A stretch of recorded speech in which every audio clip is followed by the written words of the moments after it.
You must marry me. Now you've seen me. Human, or we are both dead. The shuttle was already on fire when Calvin Drake pulled the alien out of the wreckage. He had not planned to stop.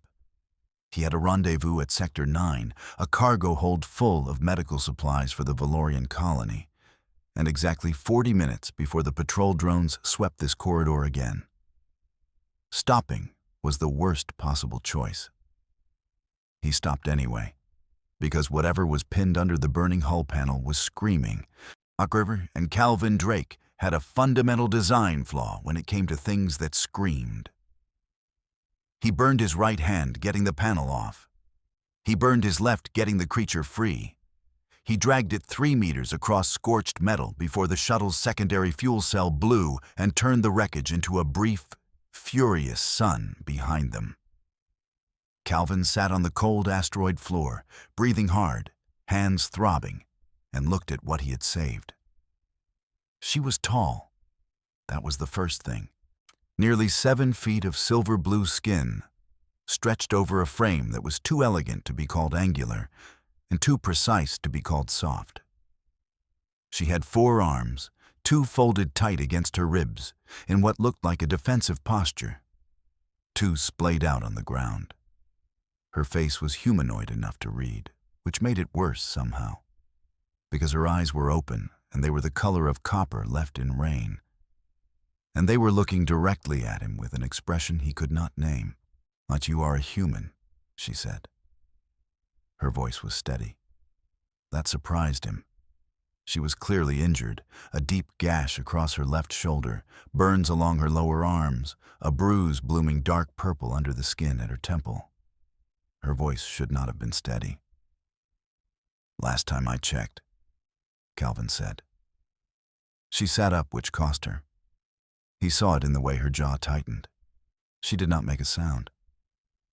"You have seen my face," she said. "I have," he agreed. "My unmasked face." He looked around. No mask in the wreckage. He looked back at her. "Apparently." She closed her eyes for exactly 2 seconds. When she opened them again, something in her expression had shifted into something that looked like resignation wearing the clothes of calm. "Then you must marry me," she said, "or we are both dead."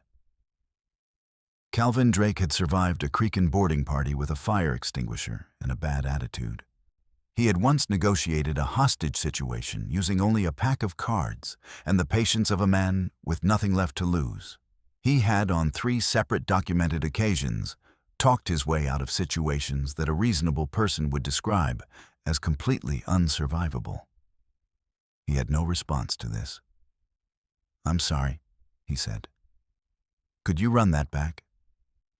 "Among my people," she said, and her voice carried the particular flatness of someone reciting a fact they wish were not a fact.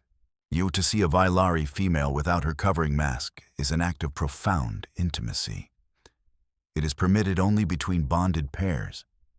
To see what you have seen and not be bonded to me is an insult to my family's honor that my father is legally empowered to resolve through lethal means."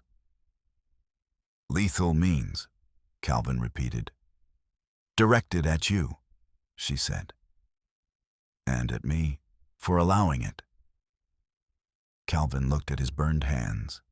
He looked at the still smoking ruins of her shuttle. He looked back at her. "How big is your father?" Something moved across her face. It was not quite humor. It was the shape of the space where humor would go in a person who had decided this was not the moment for it. "He commands a warship," she said. "A large one." Calvin nodded slowly. Outside the asteroid's thin atmospheric shell, his own ship, the Meridian Cross, sat in a docking clamp. Small, fast. Currently the only thing between him and open space. He ran the math. He ran it again. The math did not improve. "I'm Calvin," he said. She looked at him for a long moment. "Zayara," she said. "Zayara Velkadan, 3rd daughter of Fleet Admiral Dorvan Velkadan." She paused. You may want to sit down when I tell you the rest. He was already sitting. Tell me anyway, he said. She told him. Her shuttle had not malfunctioned. It had been shot down. Someone inside the Violari diplomatic convoy had fed her flight path to a faction that did not want the peace talks between the Violari Empire and the Meridian Confederation to succeed. She was the lead negotiator. She was, in fact, the only person on either side of the table that both factions had agreed to trust. Without her, the talks collapsed. Without the talks, the war resumed. The war, she explained with the same steady voice, had a projected casualty count on the human side of approximately 400 million in the first 6 months. Calvin Drake sat on the cold floor of an asteroid mining station in the middle of nowhere. Hands burned, staring at a 7-foot silver-blue alien who had just informed him that his choices were, essentially, marry her or watch 2 civilizations tear each other apart. When you say marry, he said carefully, what exactly does that mean among your people? She met his eyes. It means you stand before my father, she said, and you do not run. The fuel cell wreckage was still ticking as it cooled. Somewhere in the station's upper corridor, a proximity alarm began to beep. Slow, steady, patient. Calvin Drake looked at his burned hands, then at Ziara Velkadon, then at the ceiling. All right, he said. She blinked. Both sets of eyelids, the outer and the inner membrane. He had not known she had 2 sets until that moment. All right, she said. All right, he said again. But I want it on record that this is the 2nd worst Tuesday I've ever had. She did not ask about the worst Tuesday. She was, he would realize later, already smarter than most people he knew. He helped her to her feet. She was heavier than she looked, which made sense given the bone density of her species, a fact he did not actually know yet but would spend the next 4 hours learning. She stood a full head taller than him, and when she looked down at him, the copper rain eyes were doing something complicated. My father will not be easy to convince, she said. I have a gift for difficult conversations, Calvin said. He has killed 12 men. In a row? Over the course of various honor disputes, she said. Yes. Great, Calvin said. That's great. He started moving toward the docking corridor. Can you walk? Yes. Good. Because we need to be off this rock before whatever shot you down sends someone to confirm the job. She fell into step beside him. Her stride was long and precise, the stride of someone trained to move through spaces that did not accommodate her height. The proximity alarm beeped again. Faster now. Calvin Drake, she said as they reached the airlock. Yeah. Why did you stop? He punched the airlock code. The door hissed. You were screaming, he said. She was quiet for a moment. That is not a sufficient reason by most tactical calculations, she said. I know, he said. I'm a bad tactician. They stepped through the airlock together, and behind them, in the dark of the corridor they had just left, 3 armed figures in unmarked suits rounded the corner and found nothing but cooling metal and the ghost of a fire that had already burned itself out. Ziara had been in worse situations than this. She had negotiated in rooms where everyone wanted her dead and smiled anyway. She had stood on the bridge of her father's warship at 16 years old while it took direct fire and not moved. She had trained for contingencies, for failures, for the particular cold clarity that came when every good option had been removed and only the uncomfortable ones remained. She had not trained for a human with burned hands and no apparent sense of self-preservation. His ship was small. That was the first thing she registered when the airlock cycled, and she stepped aboard the Meridian Cross. not small by shuttle standards. Small by the standards of a vessel attempting to look like it belonged in contested space. The interior was clean in a lived-in way. The kind of clean that meant someone cared about function and had made peace with imperfection. Tools were racked with precision. A navigation console blinked steady green. A coffee container, she would learn the word later, or sat in a holder near the pilot seat, half full, still warm. Calvin Drake dropped into the pilot seat and started running pre-flight checks with his burned hands, like the burns were an inconvenience rather than a medical event. "You need treatment," she said. "I need to get us out of sensor range first," he said. "There's a kit in the cabinet behind you. Red handle." She found it. She opened it. The contents were organized, which raised him slightly in her estimation.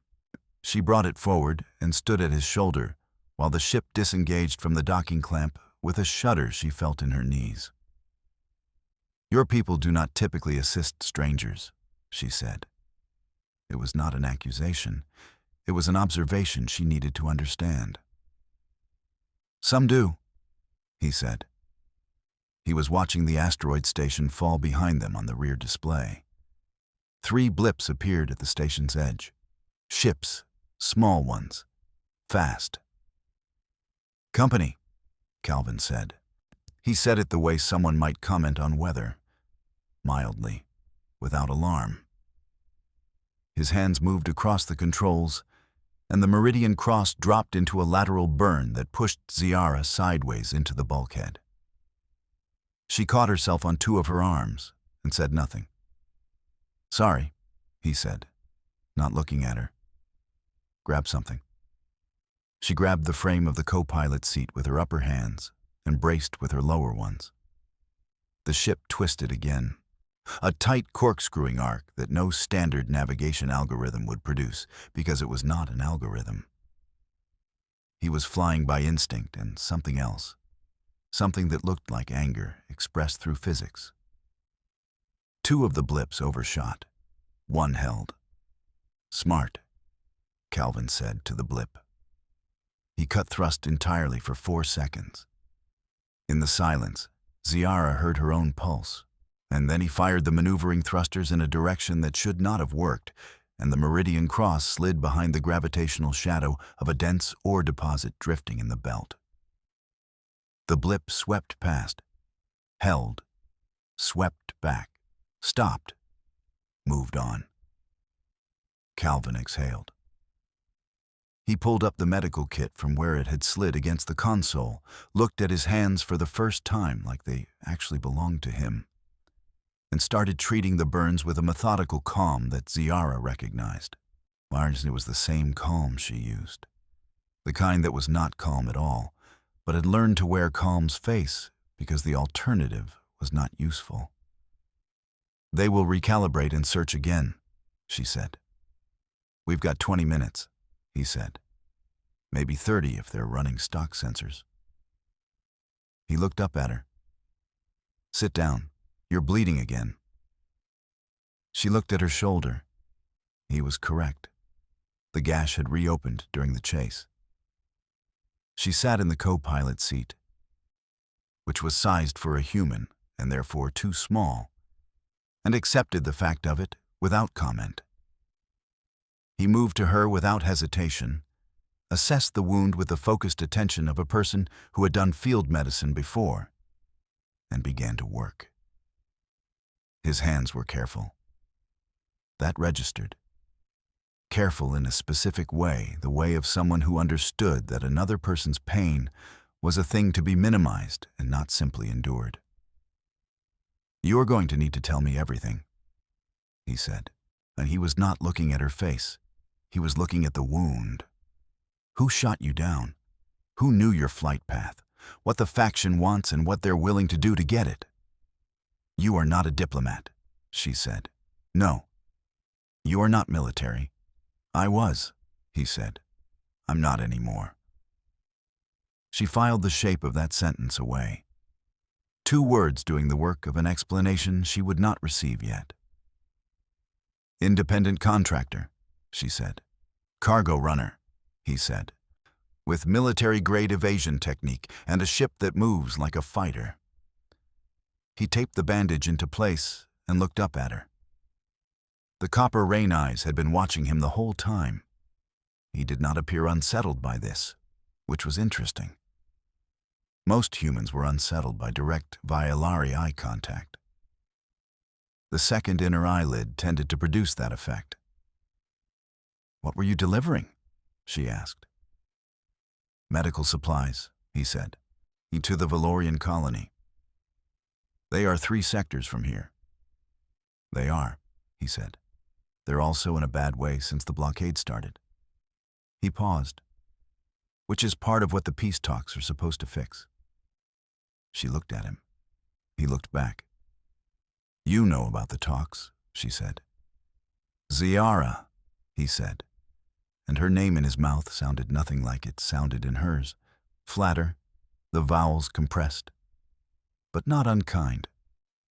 "I spend half my life running cargo through the space that war has already broken.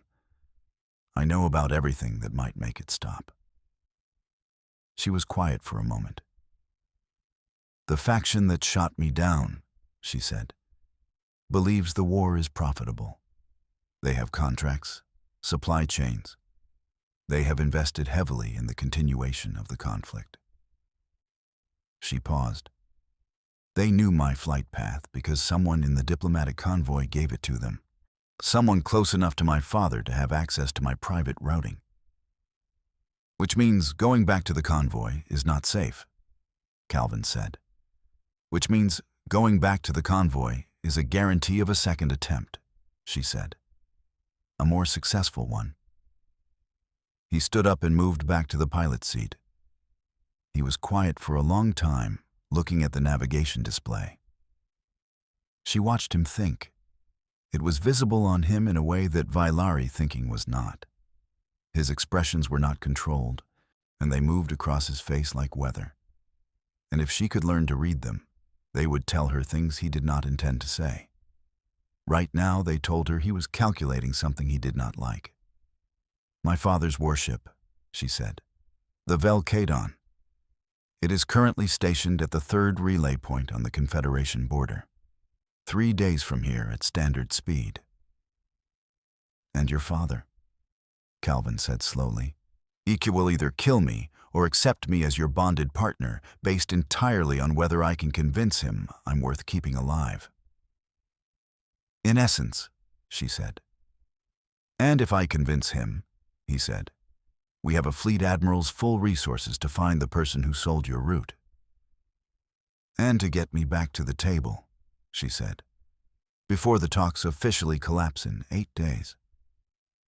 Calvin rubbed the back of his neck with one bandaged hand. He looked at the ceiling. He looked at the navigation display. He looked at her. "You said the bonding is just standing in front of your father and not running," he said. "There is also a declaration," she said. "What kind of declaration?" "You stand before him and state that you have seen my face, and you choose to remain. That's it? He may ask you questions." "What kind of questions?" She paused. "He will try to determine if you are worthy," she said. "He is not gentle about this process." "The 12 men," Calvin said. "They ran," she said. "Or they were not honest. My father has no tolerance for either." Calvin nodded, slow and even, the nod of someone accepting terms that could not be renegotiated. 3 days, he said. 3 days, she confirmed. He entered the coordinates. The meridian cross oriented toward the border, toward the Velkadon, toward a fleet admiral with a history of lethal dispute resolution and a very clear opinion about who was fit to stand beside his daughter. "Ziara," Calvin said. Yes. "For the record, you are the most complicated cargo I have ever carried." She considered this for a moment. "For the record," she said, "you are the most unexpected variable I have encountered in 11 years of diplomatic service. The stars outside the viewport stretched as the ship accelerated, and behind them, 3 small ships swept through the asteroid belt, searching, finding nothing, and beginning to report their failure to someone who would not be pleased. When the first day was navigation and necessity.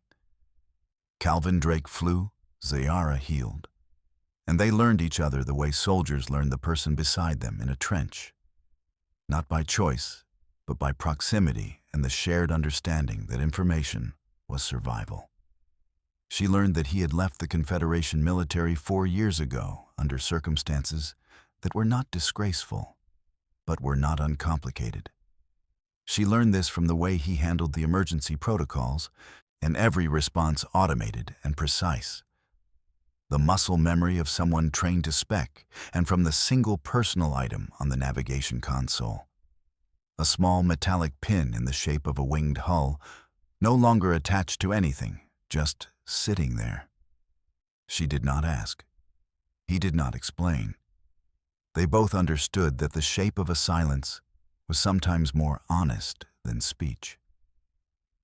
He learned that she had been negotiating since she was 19. And he learned this when she corrected his assumption that the peace talks were a recent initiative. 8 years, she said. 4 failed attempts. This is the 5th. What made the other 4 fail? He asked. Fear, she said. On both sides. Fear dresses itself in policy and calls itself practicality, but it is fear. He had no argument for that. On the second day, the trouble found them. It came in the form of a distress beacon, weak and intermittent, a broadcasting on a Confederation civilian frequency from a debris field 60,000 kilometers off their plotted course. Calvin saw it first. He marked it. He did not change course. Then he changed course. This is a habit, Zayara observed. What is? Responding to distress signals. It could be a trap, he said, in the tone of someone who had already decided it was not a trap and was acknowledging the possibility purely as a formality.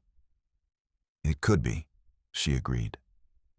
Through the debris field was the remains of a Confederation transport, civilian class, stripped of identifiers but recognizable by its hull configuration. 3 escape pods had deployed. 1 had a hull breach, 1 had gone dark, 1 was transmitting. Calvin brought them in close. In the pod, through the scarred viewport, Zayara could see 2 figures, 1 adult, 1 child. Calvin was already suiting up. She watched him pull on the pressure suit over his bandaged hands, adjust the seals, or run the check with practiced efficiency. She stood. You cannot walk in open space with that shoulder, he said, not looking at her. I was not offering to walk, she said. I was offering to manage the airlock sequence and monitor your suit feed. Your left wrist seal is showing a micro gap. He looked at his left wrist.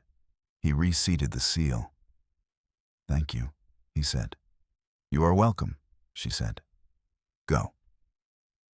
He went. Zayara sat at the navigation console and watched his suit feed and kept the airlock cycling and tracked the debris pattern and the sensor horizon simultaneously because that was what the situation required. From the pod, he retrieved the 2 figures, a woman in her 30s, thin-faced and frightened, and a boy of perhaps 6 who was not frightened but was very quiet in the particular way of children who have already used up their fear. Their names were Dana Holt and her son Pete. Their transport had been targeted 3 days ago. The crew was gone.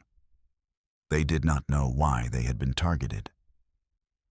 Dana Holt said this with the precision of someone who absolutely knew why they had been targeted and had decided that saying so was not yet safe. Zayara noted this. She said nothing. Calvin brought them aboard, checked them for injury, established that Pete had a fractured wrist from the pod deployment, set it with the same methodical care he had given Zayara's shoulder, Nunan made the boy a meal from the ship's stores with the same focused attention he gave everything. Complete and without rush, as though the most important thing in the world was currently happening, and he intended to be present for it. Ziara watched Dana Holt watch Calvin Drake, and she saw the moment when Dana Holt made a decision. "We were on a data run," Dana said, quietly, to Ziara, not to Calvin. "What kind of data?" Ziara said. "Supply chain records," Dana said. "From the military procurement office. Someone paid us to move a physical copy because a digital transmission would be intercepted." She looked at her son. "The drive is in Pete's boot." She looked at Ziara. "I don't know what's on it, but they killed 6 people to stop it from moving." Ziara felt the shape of this information settle into the architecture of everything else she knew. She turned to look at Calvin, who was showing Pete how the navigation display worked, pointing at stars, but naming them, his voice low and easy. "Calvin," she said. He looked up. "We have a complication," she said. "Another one," he said. Not a question. "The data on that drive," she said, "is very likely the procurement evidence that identifies who is funding the faction that shot down my shuttle." The ship was quiet for a moment. Pete pointed at a star cluster and said something, and Calvin answered him, and then Calvin stood up and came to stand beside Ziara, and they looked at each other. "If that's what it is," he said, "then whoever sent those 3 ships will also be looking for this pod." "Yes," she said. "Which means Dana and Pete are in the same column of trouble we're in." "Yes," she said. He looked at Dana Holt, who was watching them both with the expression of someone braced for the moment when being useful stopped protecting her. "You're with us," Calvin said to her. "We get you to safety, and we get that drive to someone who can use it." He paused. No charge." Dana Holt looked at him for a long time. "Who are you people?" she said. Calvin opened his mouth. "He is a cargo runner with poor tactical decision-making and excellent instincts," Ziara said. "I am a Violari diplomatic attaché with a family situation that is currently too complicated to summarize." She paused. "We are going to see my father." Pete looked up from the navigation console. "Is your father nice?" he asked Ziara. The copper rain eyes did something Calvin was learning to recognize. Not quite humor. The shape of the space where humor had decided to show up after all. "He is very honest," Ziara said. "That is not the same thing," Pete said. "No," she agreed. "It is not." Ziara touched the drive, still in her hand. Supply chain records, procurement data, names.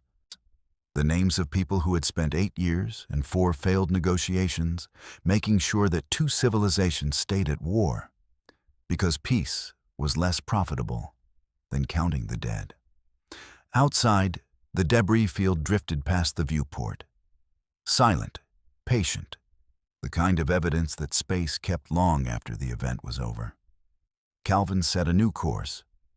3 days to the Velcadon, now carrying 3 passengers instead of 1, and a data drive that could end a war or accelerate one depending entirely on whether they survived long enough to deliver it.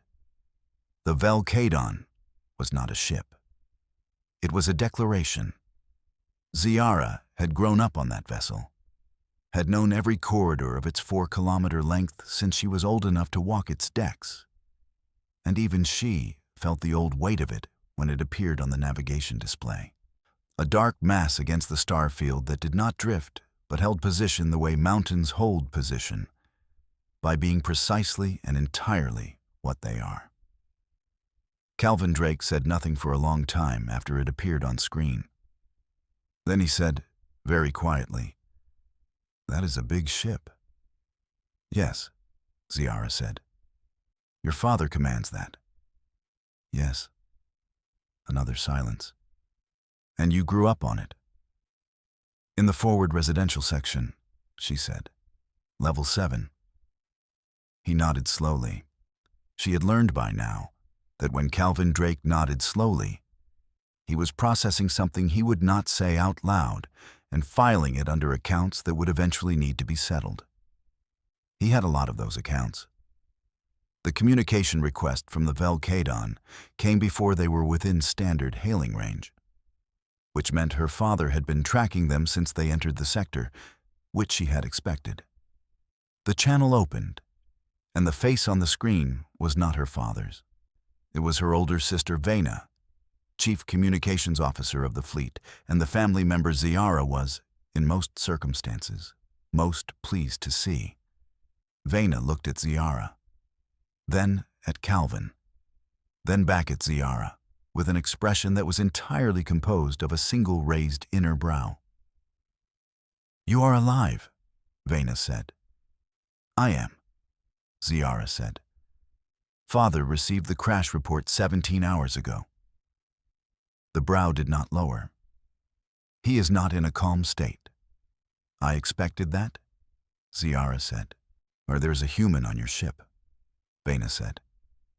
"There are 3 humans on my ship," Ziara said. "One of them is 6 years old." Vena closed her eyes for a moment. "The human directly behind you," she said, "is looking at me like he is calculating something." "He does that," Ziara said. "It is generally a positive sign." Calvin leaned forward slightly. "I'm Calvin Drake," he said.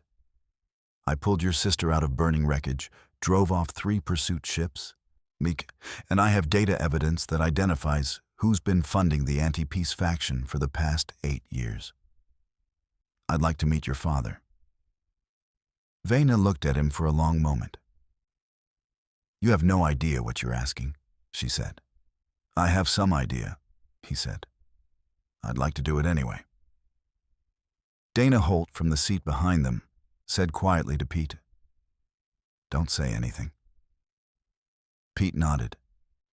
He was watching the Velcadon on the secondary display with the wide, focused attention of a 6-year-old confronting a thing too large for any available frame of reference.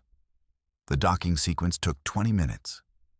The Meridian Cross, tiny as a splinter against the Velcadon's hull, was guided into a bay large enough to hold 40 ships its size. When the airlock opened and Ziara stepped out, the honor guard waiting on the deck went to attention with a sound like a single metallic breath. Calvin stepped out behind her. The guard's eyes moved to him and stayed there with the particular focused quality of people trained to assess threats and who had found one that did not match any existing category. Fleet Admiral Dorvin Velcaden was at the end of the bay. He was 8 feet tall, and the silver blue of his skin had deepened to something closer to steel with age. He had 4 arms, and all 4 were at his sides, and his copper rain eyes were fixed on Calvin Drake with an attention that suggested he had already run every calculation and was simply waiting to see which number Calvin was going to be. Ziara walked to him. She stopped at the correct distance and made the formal acknowledgement with her upper hands, and he looked at her for a long moment, and then at her bandaged shoulder, and then back at Calvin. "You are the human," he said. "I am," Calvin said, "like you saw my daughter's face." "I did." The bay was silent. 40 honor guard and 3 humans and 2 Vailari, and the only sound was the deep, systolic hum of a warship holding position in empty space. "Do you understand what this means?" the Admiral said. "Your daughter explained it," Calvin said. "I understand that I've seen something I was not supposed to see, and that under your law, that creates an obligation." "It creates a choice," the Admiral said. "You may choose to walk away. You will not survive the walk, but the choice exists." "That is not a real choice," Calvin said. His voice was even. Not loud, not performative, just steady. The voice of a man who had decided something and saw no reason to be dramatic about it. The Admiral's second inner eyelid moved, the Violari equivalent, Ziara moved, the Violari equivalent, Ziara knew, of a very slight recalibration. "Why did you pull her from the wreckage?" the Admiral said. "She was screaming," Calvin said. "That is not a sufficient reason for the risk involved." "I am aware," Calvin said. "I'm not always rational about screaming." "And now," the Admiral said, "you stand here, in my ship, in front of me, and you do not run." "I don't run from things I've chosen," Calvin said. "Running would mean the choice was wrong. I don't believe the choice was wrong." Ziara watched her father's face. She had spent her entire life reading that face, learning it the way cartographers learn terrain, eating every gradient, every hidden feature. She saw the thing that happened in it now, not approval, not yet, but the first motion toward a decision that was not going to end in her father's specific brand of lethal resolution. "You have something for me," the Admiral said. Calvin reached into his jacket and produced the data drive. He held it out. "Procurement records going back 6 years," he said. "Supply chain contracts. Names of the people paying to keep your peace talks from succeeding." He paused. "Including, I'm fairly confident, the name of whoever gave up your daughter's flight path." The Admiral looked at the drive. He looked at Calvin. He took the drive. "You will stay on this ship," the Admiral said. "You and the others, while this is verified." "Agreed," Calvin said. "And then," the Admiral said, and his voice dropped to a register that made the deck plates resonate. "You will explain to me, and in detail, what it means to stand beside a Velcadon." "I'll do my best," Calvin said. "That," the Admiral said, "is the only acceptable answer." Ziara released a breath she had been holding for approximately 3 days. Her sister appeared at her elbow and said, in a voice below the threshold of any translator, "I like him." "He is very inconvenient," Ziara said. "Yes," Vena agreed. "That is precisely why." 3 days later, in the main hall of the Velcadon, Calvin Drake stood in front of Fleet Admiral Dorvin Velcadon and made a declaration. The data drive had been verified. The names on it were real. 12 individuals, 9 of them embedded in the military procurement offices of both the Violari Empire and the Meridian Confederation, had been systematically funding supply contracts, weapons transfers, and intelligence leaks to ensure the war continued. The person who had given up Ziara's flight path was a member of the diplomatic convoy, so a man named Soren Dauk, who had been receiving payments for 4 years and who was currently in custody on the Velcadon, separated from his composure in a very thorough manner. Dana Holt was safe. Pete had been given a tour of the Velcadon by Vena, who had discovered that a 6-year-old's genuine wonder at a warship was one of the more disarming things she had encountered in her career, and who had spent 2 days answering questions about how the engines worked with an enthusiasm that her crew found slightly alarming. The peace talks had been formally rescheduled. Ziara would return to the table in 4 days, under escort, with a clean diplomatic convoy and her father's warship as silent guarantee. The faction was fractured. Without its funding and with its coordination network publicly dismantled, the anti-peace infrastructure had nothing left but the positions of people who had gambled on the war and lost. Calvin Drake stood in the hall and said, clearly and without theater, that he had seen Ziara Velcadon's face and that he chose to remain. The Admiral asked him 3 questions. The content of those questions, Violari custom held, was between the Admiral and the one who answered. What Ziara knew was what she saw. Calvin answered without hesitation. He answered without performance. He answered like a man who had already done the accounting and arrived at a number he was comfortable with. The Admiral was quiet for a long time. Then he extended his upper hand, the formal gesture, and Calvin Drake shook it, the human gesture. And both of them accepted the translation as sufficient. The formal bonding, Ziara explained afterward, was not a ceremony. It was a status. It existed in the space between them, recognized by her family, recognized by law, a fact that moved forward with them like all facts do. They stood together on the observation deck of the Vel Kadon that evening. The border stars spread out in every direction. Ziara, 3 feet taller than Calvin, and somehow not making that feel like a distance. "You should know," she said, "that the bonding obligation protects you from my father's honor provisions. But it does not protect you from the rest of my family." "How large is your family?" Calvin said. My father has 4 siblings," she said. "Each of them has between 2 and 5 children. Several of those children have opinions." Calvin considered this. "About humans?" "About adequacy," she said. "In general." "Right," he said. "You will be examined," she said. "At various intervals, by various people. Some of them will be subtle about it. Vena will not be subtle." "Vena seems fine," he said. "Vena has already sent 17 messages to various cousins," Ziara said. "I have seen the tone of 2 of them." "What tone?" "Impressed," she said. "She does not use that tone often." Calvin leaned against the viewport. Outside, the stars held their positions, indifferent and permanent. The same stars that had been there for 8 years of a war that had cost 400 million projected casualties and 8 years of failed talks and 1 shuttle shot down over an asteroid mining station on what had started as a very ordinary Tuesday. "Ziara," he said. Yes." "The talks," he said. "When they succeed. What does it look like, after?" She looked at the stars.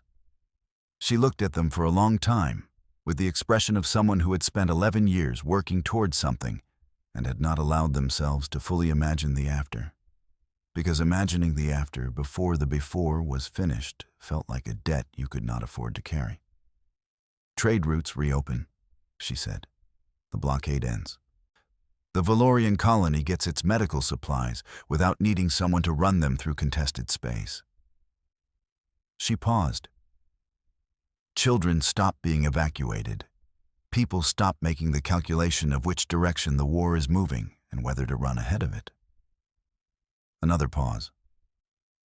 "It looks very ordinary. That is the point. Peace is supposed to be ordinary." Calvin nodded. "I'd like to see that," he said. She looked at him. "So would I," she said. In the communications room 2 decks below, Dana Holt was filing an official deposition with the Confederation Judicial Office. Pete asleep against her shoulder, his small wrapped wrist rising and falling with his breathing. Vena was composing the 18th message to a cousin. The Admiral was in his command room reading procurement records with the careful attention of a man who intended to ensure that every name on that list faced a consequence equal to the weight of what they had done. The Meridian Cross sat in the docking bay, small and battered and still carrying the smell of burned metal from a crash it had not been in, but had gotten close enough to inhale. And on the observation deck, a Vailari diplomatic attaché and a cargo runner with burned hands watched the border stars together and did not speak, because some understandings do not need architecture. They are simply true, and they simply hold, the way all the most important things do. Not because they are easy, because they were chosen.